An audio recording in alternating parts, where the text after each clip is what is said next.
Harold's stall. Say hi, Harold. Yeah. Okay, and how long have you been running this stall? 30 years now. 30 years? Yes, 30 years. 30. So are these the stories the locals really want to hear? I'm not sure, but we're going to ask the locals. This is Word Around Town.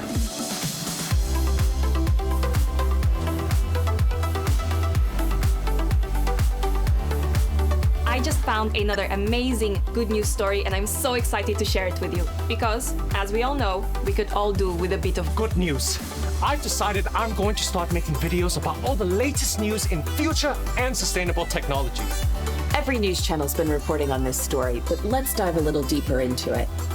We're here live on YouTube, so if you have any questions for me or my guest, drop them in the comments below.